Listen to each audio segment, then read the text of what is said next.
We all began with God. I have so many clients coming to me, and on their list of questions is always, where did I come from? But they always say, why am I here too? Well, where did I come from? And I tell them we all came from the same place. No, I want to know what's my home planet.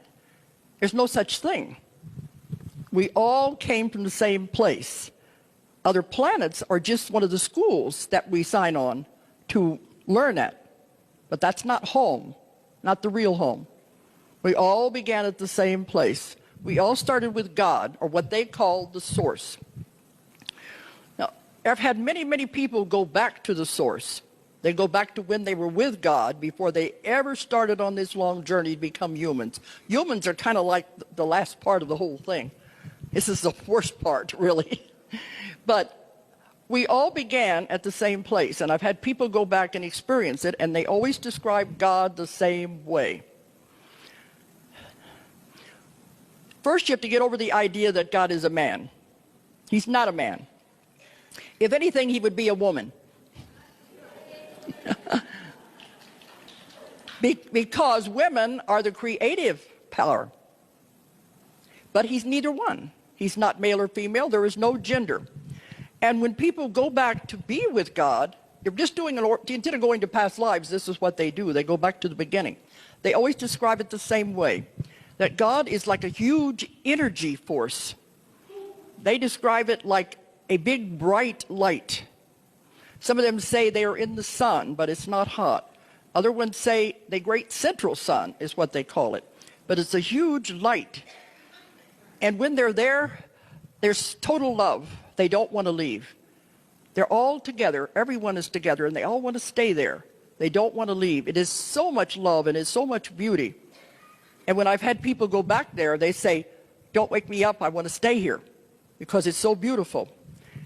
And afterwards, the ones I work with, they always come through the people I work with, and they said that the person who had the session, they wanted to get a taste of what it was like. It was one of their questions. They wanted to know, what is God really like? They wanted a taste of home.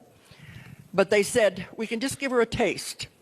If we showed her what it was really like, she wouldn't want to return. But you gave her enough so that at least she'd have an idea of what it was like. It's so beautiful and so wonderful. They said, a human being cannot really understand the totality of God, of the source. It is so enormous. They said, our belief in God and our concept of God is like a tiny thread compared to what it really is.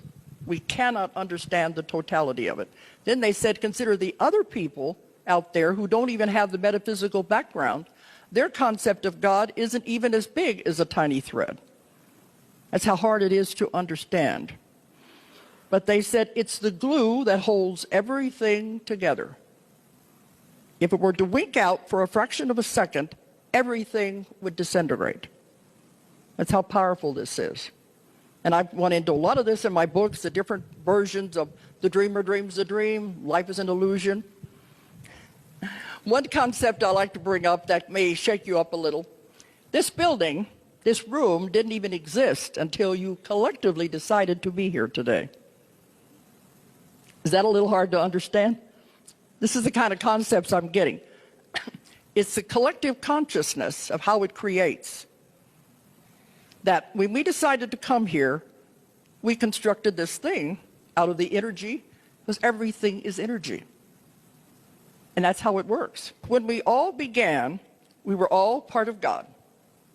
This beautiful light, this huge energy, total love, we all began there. And God decided he wanted to learn, he wanted to know, he was curious.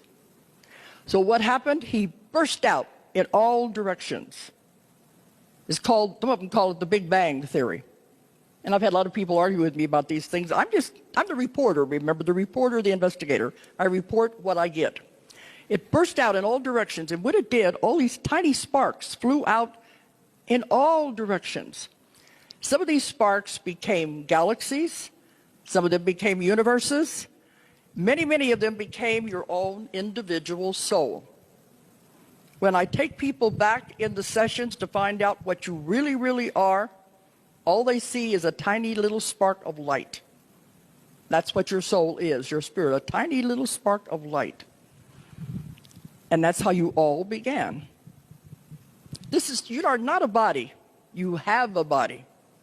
This is just a suit of clothes, a costume you're wearing right now to play this part, this role in this stage play that you're involved in. Everything is an illusion. Nothing is real.